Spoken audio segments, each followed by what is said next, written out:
성도 여러분, 신약 성경에서 가장 먼저 언급되는 인물이 누구인지 아십니까? 네. 신약 성경의 첫 구절, 그러니까 마태복음 1장 1절은 아브라함과 다윗의 자손 예수 그리스도의 계보라 하고 말씀합니다. 이 마태복음의 저자 사도 마태가 복음서를 기록할 때 가장 먼저 이 아브라함을 언급한 이유는 이스라엘 사람들이 가장 존경하고 가장 본받기를 원했던 인물이 아브라함이었기 때문입니다. 또한 사도 바울이 믿음에 대해 설명하면서 아브라함을 계속해서 언급했던 이유도 바로 이 때문입니다. 그리고 이스라엘 사람들이 가장 존경하는 이 아브라함이 구원받은 것은 아브라함이 율법을 잘 지켜서가 아니라 하나님을 진심으로, 전심으로 믿었기 때문입니다. 그래서 사도 바울이 아브라함의 믿음을 계속 반복하면서 말씀하고 있는 것입니다. 그렇다면 성도 여러분, 우리가 가져야 할 믿음은 무엇입니까? 우리는 누구를 또 무엇을 믿어야 할까요? 성경은 우리에게 성부, 성자, 성령, 삼위일체 하나님을 믿어야 한다고 말씀하고 가르치고 있습니다. 우리가 성부 하나님을 믿는다는 것은 천지 만물을 창조하시고 전지전능하신 창조주이시며 또 공의로 세상을 다스리시는 만물의 주신 하나님께서 우리를 지극히 사랑하심을 믿는 것입니다. 성자 예수 그리스도를 믿는다는 것은 하나님의 지극하신 사랑에 순종하셔서 이 땅에 인간으로 오시고 또 인간의 모든 죄를 사하시기 위해서 십자가의 대속의 죽음을 감당하시고 또 부활 승천하시고 이제 다시 오실 예수 그리스도께서 나의 유일한 구세주이심을 믿는 것입니다. 그리고 성령 하나님을 믿는다는 것은 예수님의 요청으로 하나님이 우리 성도들의 보혜사로 이 땅에 보내신 성령께서 우리의 삶이 다하는 그날까지 우리와 함께 하시고 또 예수님께서 재림하시는 그날에 우리 육신을 부활하게 하시고 영원한 하나님 나라에 가기까지 인도해 주실 것임을 믿는 것입니다. 그리고 이러하신 삼위일체 하나님을 믿는 것을 우리가 신앙 고백서의 형태로 만든 것이 매일 새벽에 우리가 고백하고 주일에 고백하는 사도신경입니다. 특히 이 믿음을 가진 이 성부, 성자, 성령 삼위일체 하나님을 믿는 믿음을 가진 사람은 단순한 지식의 차원을 넘어서서 우리를 구원하신 예수님을 닮아가는 전인격적인 변화를 이루어 가야 하는데 이러한 신앙의 성숙 과정을 우리는 성화라고 합니다. 그런데 세상의 모든 종교들과는 다른 우리 기독교만의 특징이 있는데 그것이 뭐냐면 이 모든 것을 이루는 주체는 나 자신이 아니라 바로 하나님, 오직 하나님이시라는 것입니다. 다시 말씀드리면 우리를 구원하는 믿음은 우리의 어떤 노력이나 공로로 주어지는 것이 아니라 전적인 하나님의 은혜이자 하나님의 주권적인 선물이라는 것입니다. 그래서 성경은 에베소서 2장 8절 9절에서 이렇게 말씀합니다. 너희는 그 은혜에 의하여 믿음으로 말미암아 구원을 받았으니 이것은 너희에게서 난 것이 아니요 하나님의 선물이라. 행위에서 난 것이 아니니 이는 누구든지 자랑하지 못하게 함이라. 그리고 로마서 1장 17절에는 믿음으로 믿음에 이르게 하나니 하고 말씀하는데 즉 믿음 그 자체가 믿는 자를 온전한 믿음으로 이끈다라는 것입니다. 그래서 우리가 예수님을 믿을 때 우리가 잘 믿으려고 어떤 자격을 갖추고 또 믿음에 합당한 사람이 되기 위해서 말씀과 기도에 힘쓰고 또 그에 걸맞은 선한 삶을 살고 많은 공로를 세움으로써 이 믿음이 자라는 것이 아니라 이런 것들은 믿음의 열매입니다. 이런 열심과 공로로 믿음이 자라는 것이 아니라 오직 예수 그리스도를 믿음으로 믿음이 자랄 수 있다는 것을 기억하시길 바랍니다. 그래서 이런 열심과 공로로 믿음을 자라게 하려고 하는 것이 바로 율법주의이고 또 공로주의이고 바울이 말하는 다른 복음이라는 것을 주의하시기 바랍니다. 그래서 우리가 아브라함의 믿음, 곧 우리가 소유해야 할 믿음은 지금은 잘 모르지만 또 이해가 잘 되지 않지만 또 우리의 능력이 부족하지만 내 생각에는 잘 안 될 것 같지만 그럼에도 나를 돌보시고 인도하시는 하나님을 믿음으로 하나님의 뜻대로 나아가는 것이 우리가 소유해야 할 믿음이라는 것 또한 기억하시기를 바랍니다. 그렇게 아브라함처럼 믿음으로 순종할 때 그 믿음이 나를 온전한 믿음의 사람으로 만들어가는 것입니다. 그래서 우리가 믿음을 가지면서 점점 더 깨닫게 되는 것이 있습니다. 이것이 정말 많이 깨달아지는 것이 뭐냐면 내가 믿음을 지키는 것이 아니라 믿음이 나를 지킨다는 것입니다. 내가 처음 예수님을 믿었을 때는 내 스스로의 믿음이 연약하게 느껴져서 내가 믿음을 지키기 위해서 무엇인가를 해야 할 것 같다고 그렇게 생각하면서 우리가 신앙생활을 합니다. 그래서 믿음을 지키기 위해서 많은 고민을 하고 많은 수고를 하는 것입니다. 그러나 믿음이 자라면 자랄수록 내가 믿음을 지키는 것이 아니라 믿음이 나를 지킨다는 그것을 우리는 절실하게 깨닫게 되는 것입니다. 우리 자신의 힘으로는 이 믿음을 지키는데 한계를 느끼게 되는 것입니다. 이것이 사도 바울이 계속해서 강조하는 율법의 역할입니다. 우리가 지킬 수 있는 믿음에는 한계가 있는 것입니다. 그리고 그것을 깨닫는 순간부터 점점 더 믿음은 나의 노력이나 공로로 주어지는 것이 아니라 아까 말씀드린 것처럼 전적인 하나님의 은혜이고 또 하나님께서 주권적으로 주시는 선물임을 우리는 확신하게 되는 것입니다. 그리고 이것을 확신함을 통해서 나 중심에서 이제는 하나님 중심으로, 복음 중심으로, 또 우리 주변의 이웃 중심으로 우리의 삶이 조금씩 변화되고 성화되어 가는 것입니다. 그러므로 성도 여러분, 내가 믿음을 지키는 것이 아니라 믿음이 나를 지킨다는 사실을 잊지 마시기 바랍니다. 그리고 오직 믿음으로 온전한 믿음의 사람으로 성숙되어져 가는 여러분들 되시기를 예수님의 이름으로 축원합니다. 그래서 오늘 본문은 이런 우리의 믿음이 도대체 무엇에 근거한 믿음이냐 하는 것을 우리가 한번 말씀으로 보려고 합니다. 먼저 본문 15절 말씀입니다. 형제들아, 내가 사람의 예대로 말하노니 사람의 언약이라도 정한 후에는 아무도 패하거나 더하거나 하지 못하느니라. 여기에서 사람의 예대로 말한다는 것은 우리가 일상적인 삶 가운데에서 들 수 있는 예를 가지고 이야기를 한다는 것입니다. 그리고 사람의 언약은 말 그대로 우리 사람이 하는 그런 약속들이나 계약 같은 것들을 말씀하는 것입니다. 그러므로 이 말씀은 세상 사람들 사이에서도 어떤 약속이나 계약을 하면 그것을 함부로 변경하거나 취소할 수 없는데 하물며 신실하신 우리 하나님께서 그러하시겠느냐 하는 말씀입니다.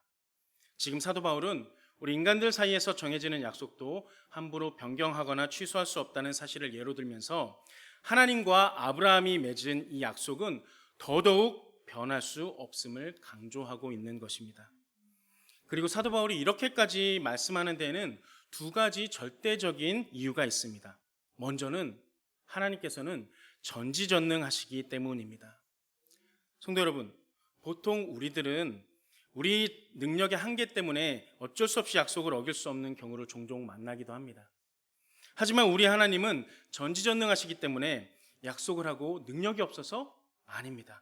또 지키지 못하신다거나 자신의 이익을 위해서 약속을 변경하거나 취소할 이유가 전혀 없으십니다. 그리고 또 우리 하나님께서는 은혜로우시고 자비로우시며 우리가 말로 다 할 수 없이 성실하시고 신실한 분이십니다. 또 미쁘신 분이십니다. 그래서 우리 성도들을 극진히 사랑하시고 졸지도 주무시지도 않으시고 우리를 성실하게 돌보시기 때문에 언약이 변경되거나 파기되는 일은 절대로 있을 수 없는 것입니다. 그리고 이러한 하나님의 성품을 가장 잘 나타낸 사건이 바로 우리가 너무나 잘 알고 있는 예수 그리스도의 십자가 구속 사건입니다. 성도 여러분, 이보다도 더 확실한 증거가 어디에 있겠습니까? 로마서 5장 8절 말씀에 이렇게 말씀하고 있습니다. 예수님께서 죽으심으로 하나님의 사랑을 우리에게 확증하셨다라고 말씀하고 있습니다. 이보다 더 확실한 증거는 없는 것입니다. 그러므로 하나님께서 하신 약속을 여러분 신뢰하시기 바랍니다. 우리 하나님께서는 한 번 하신 약속은 반드시 지키시는 신실한 분이심을 믿으시기 바랍니다. 이 약속을 믿음으로 하나님의 마지막 약속이 성취되는 예수님의 재림의 그날 예수님의 손을 꼭 붙드는 여러분 되시기를 간절한 마음으로 축원합니다. 이어지는 본문 16절 말씀에 이렇게 말씀합니다. 이 약속들은 아브라함과 그 자손에게 말씀하신 것인데 여럿을 가리켜 그 자손들이라 하지 아니하시고 오직 한 사람을 가리켜 내 자손이라 하셨으니 곧 그리스도라. 하나님께서 창세기 22장 18절과 26장 4절에서 아브라함에게 이렇게 말씀하십니다. 내 자손으로 말미암아 천하 만민이 복을 받으리라. 이렇게 약속하실 때 자손들이라고 하지 않으시고 자손, 곧 한 사람의 자손을 가리켜 말씀하셨는데 그 자손이 바로 예수 그리스도라 하는 말씀입니다. 그리고 더 중요한 사실은 지금 예수님을 믿고 따르는 우리 역시 아브라함의 참 자손이라는 것입니다. 어떻게 이것이 가능할까요? 나는 우리 엄마의 뱃속에서 나왔는데 아브라함의 자손이라고? 네. 이것이 가능한 것은 예수님을 믿고 따르는 자는 예수님 안에 있는 자고 예수님과 연합한 자라고 예수님께서 친히 선포하셨기 때문입니다. 예수님을 믿는 우리는 예수님과 한 몸 된 자입니다.